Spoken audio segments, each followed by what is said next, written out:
ये लोग? लव, कुश, ये जल भरने के स्थान पर क्या कर रहे हो तुम दोनों?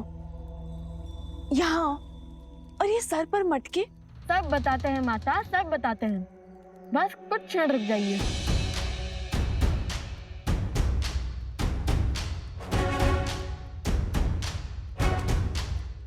खुश, चलो वो खोल देते हैं।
क्षण भर पहले जल की एक बूंद नहीं थी और अब देखो पूरी की पूरी नहर बन गई है।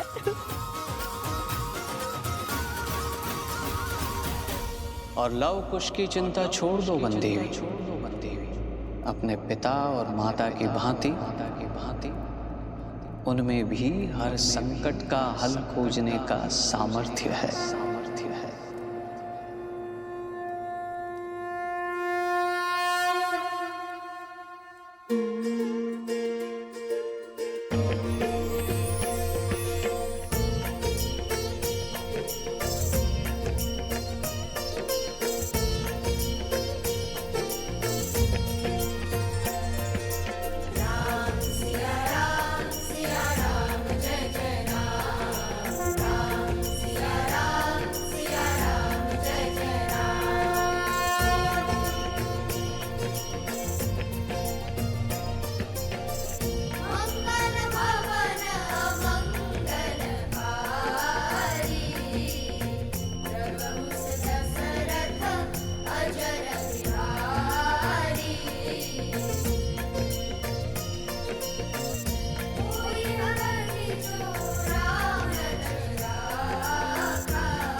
माता, पता है भैया ने क्या सोचा कि नदी के पास जाने से अच्छा नदी को यहाँ भी बुला दिया जाए। अब इस आश्रम में किसी को भी जल की समस्या नहीं होगी, चाहे कोई बालक कितने भी मटके की ना फोड़ दे।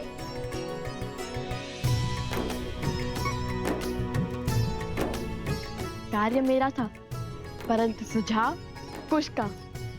जानती है माता, हमारी प्रेरणा कौन सा प्रसंग बना? जब नल और नील ने राम नाम लिखकर लंका तक सेतु बनाया था, तो हमने सोचा जब राम नाम का पत्थर सागर में तैर सकता है, तो राम नाम का फावड़ा नदी के लिए मार्ग क्यों नहीं बना सकता?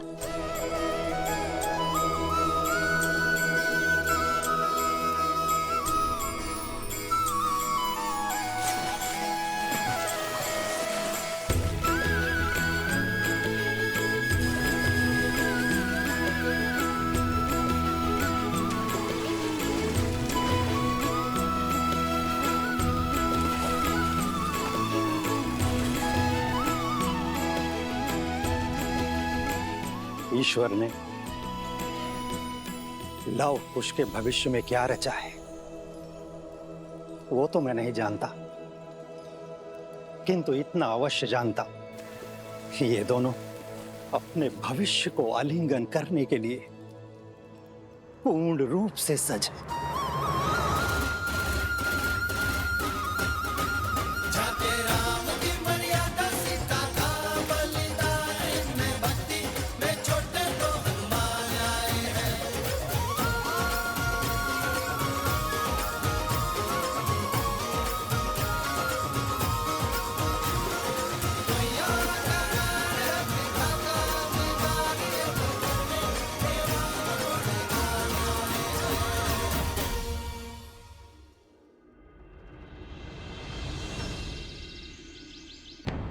माना कर्तव्य महत्वपूर्ण है राम, परंतु अश्वमेध की घोषणा करके उसे रोक देना अशुभ भी है और अपयश कारक भी। अश्वमेध यज्ञ अवश्य होगा आचार्य।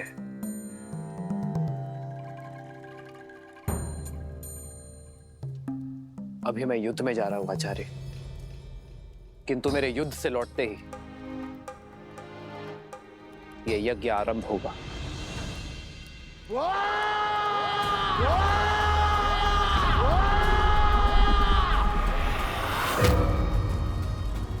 सहस्त्रमुख रावण पराजय के बाद पीछे नहीं हटता और प्रचंड शक्ति से वार करता है। अश्वमेध यज्ञ कदापि नहीं होगा, राम राज्य कभी स्थापित नहीं होगा। पिताश्री, चंद्रबाहु ने आपकी आज्ञा का पालन कर सुग्रीव की पुत्री तृणावती का अपहरण कर लिया है।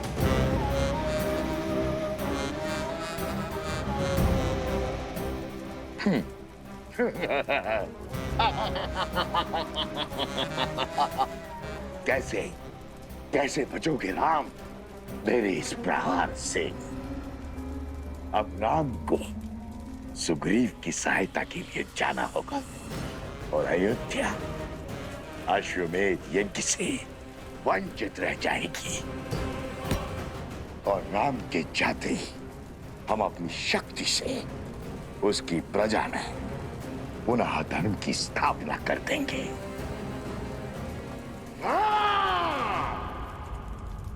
केवल आपके लौटने से क्या बात बन जाएगी महाराज? धार्मिक बाधा तब भी रहेगी। इस युद्ध से लौटकर इस समस्या का हल अवश्य होगा आचार्य। अर्थात आप दूसरा विवाह करेंगे?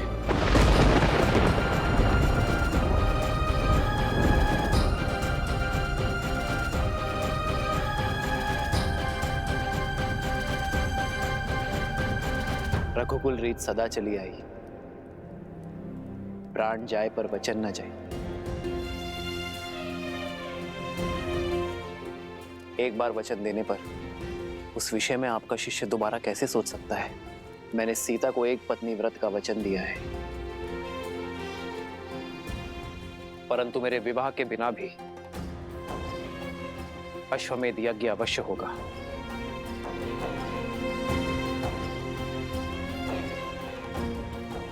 राजा का सपत्नी यज्ञ में बैठना आवश्यक है ना? मैं युद्ध से लौटते ही भरत को अयोध्या का महाराज घोषित कर दूंगा।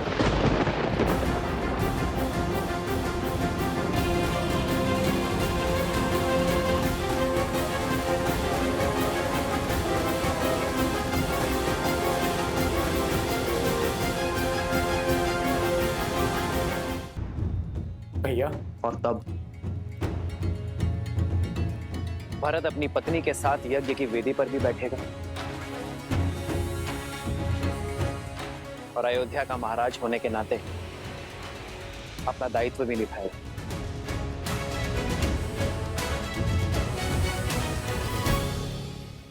ये क्या कह रहे हैं आप भैया? नहीं, ये मुझे स्वीकार करना होगा भरत।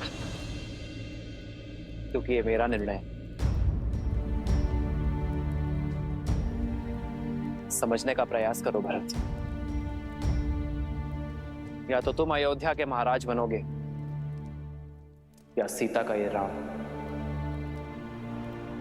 किसी और का पति।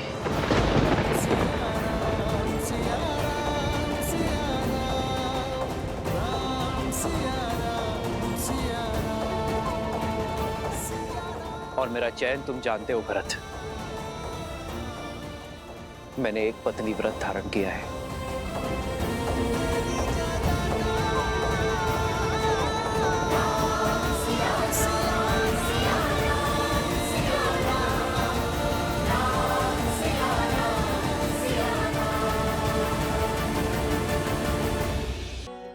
आगे बताओ ना।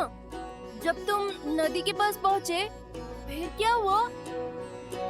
फिर क्या, नदी के पास पहुंचते ही हमने राक्षसों को देखा। सच? कितने राक्षस थे वहाँ? अरे वो दिखे ही नहीं, धुएं थे। धुआंधार कह लो। उन्हें भला कैसे गिन सकते थे? एक भी हो सकते हैं और अनेक भी। सच?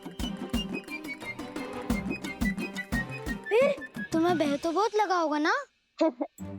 भय? और मुझे जो भय को भयभीत कर दे वो कुछ हूँ मैं। मायावी राक्षसों को देखते ही मैंने सोच लिया था अपने प्राण दे दूंगा, पर अपने भैया के प्राण को कोई संकट नहीं आने दूंगा। और मैंने बिना विलंब किए यूं बाण उठाया और हर आदमी पर अपने प्रहार का प्रकोप बरसाया। उस समय तो आंखों से आंसू निकल रहे थे और अब मुख से बड़े बड़े बोल उमड़ रहे हैं। फिर क्या हुआ? बताओ ना खुश। फिर क्या, भैया ने मुझे जगा दिया और मेरा सुंदर सपना टूट गया। कहानियां बनाना तो कोई तुमसे सीखे।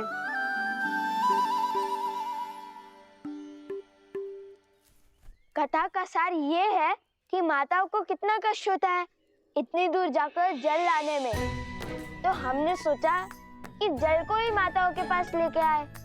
क्यों, उचित कहा ना भैया? अवश्य। सच लव और कुश, बहुत वीर हो तुम दोनों। अब ये जल सदा आश्रम के पास रहेगा और वो राक्षस दूर।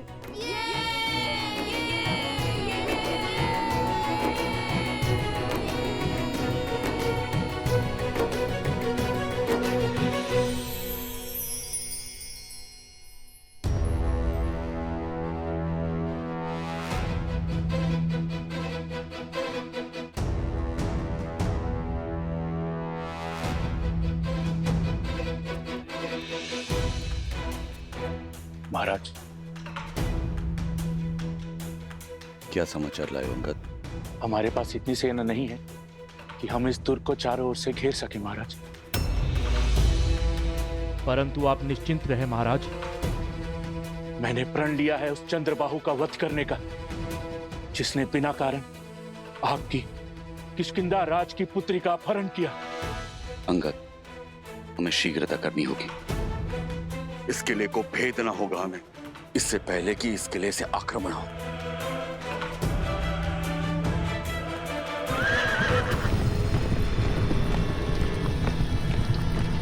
लगता है राक्षस आक्रमण करने वाले हैं महाराज। सैनिकों, सज्ज हो जाओ।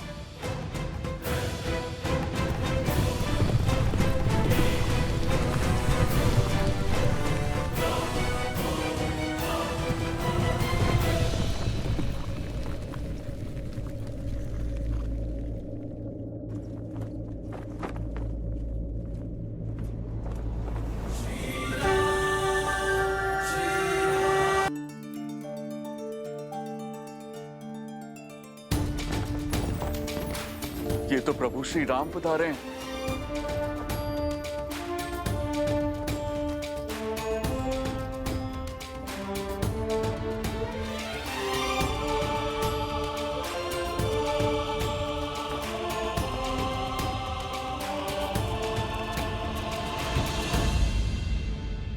प्रभु, आप मेरी किष्किंधा की सहायता करने के लिए आए। मैं धन्य हो गया प्रभु, मैं धन्य हो गया।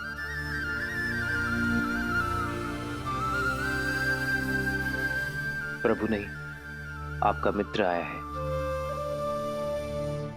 जब ये नर विपदा में था तब वानर सहयोग में आए, तो अब ये नर पीछे कैसे हट सकता है मित्र?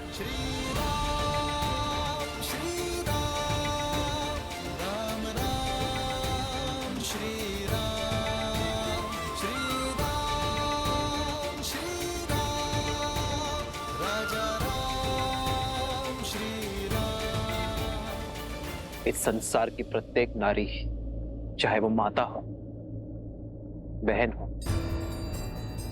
पुत्री हो या फिर पत्नी, प्रत्येक नारी सम्माननीय होती है। और फिर आपकी पुत्री मेरी भी पुत्री है मित्र। हमारी पुत्री का अपहरण करने का दुस्साहस जिसने किया है, उसे दंड अवश्य मिलेगा।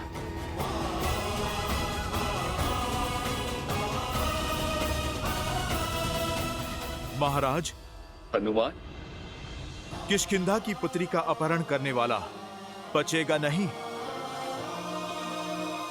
प्रभु, आप मुझे आदेश दीजिए। अवसर देना हमारा धर्म है। तुम दूत बनकर जाओ और चंद्रबाहु को चेतावनी दो। कहो कि उसके पापों का दंड देने स्वयं अयोध्यापति आए और यह अंतिम अवसर है। यदि उसे प्राण प्रिय है तो मेरे मित्र वानरराज सुग्रीव की पुत्री तृणावती को सम्मान सहित लौटा दे।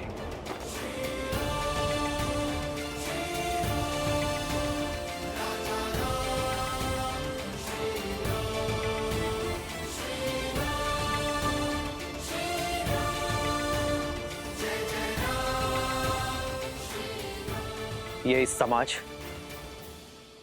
इस संसार का सबसे बड़ा दुर्भाग्य है कि हर युद्ध, हर शांति काल, मित्रता, शत्रुता, प्रेम, हर भाव में सदा ही नारी को, उसके अस्तित्व को, उसके सम्मान को लक्ष्य बनाया जाता है। दुर्बल स्वयं को शक्तिमान घोषित करने के लिए सदा ही नारी को शोषित करता है, उसका अपहरण कर उसकी गरिमा का हनन करता है। मैंने लंका युद्ध के समय कहा था कि ये युद्ध केवल मेरा नहीं, ये युद्ध हम सबका है। हमें हमारी बहन, हमारी पुत्री, हमारी पत्नी, हमारी माताओं के सम्मान के लिए लड़ना होगा। और आज ये युद्ध हम सब फिर से लड़ेंगे। संसार का हर पापी क्षमा का भागीदार है, किंतु नारी पर अत्याचार करने वाला अक्षम्य है। और चंद्रबाहु को भी उसके पाप का दंड हम अवश्य देंगे। जय श्री राम, जय श्री राम, जय श्री राम। जय हनुमान ज्ञान गुण सागर, जय कपीस तिहु लोक उजागर, रामदूत अतुलित बल धामा, अंजनी पुत्र पवन सुत नामा, राम दुआरे तुम रखवारे, होत न आज्ञा बिनु पैसारे, आपन तेज समारो आपै, तीनों लोक हाथ करे आपै। जय जय हनुमान। कौन हो तुम? प्रभु श्री राम का दूत, उनका सेवक चंद्रबाहु से मिलने आया हूं। तुम मुझे उस तक ले चलोगे या मैं तुम्हें उठाकर ले चलूं?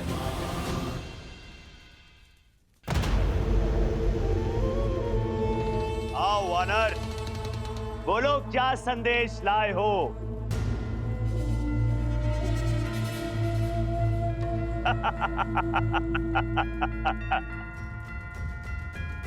चयन का विकल्प लाया हूं।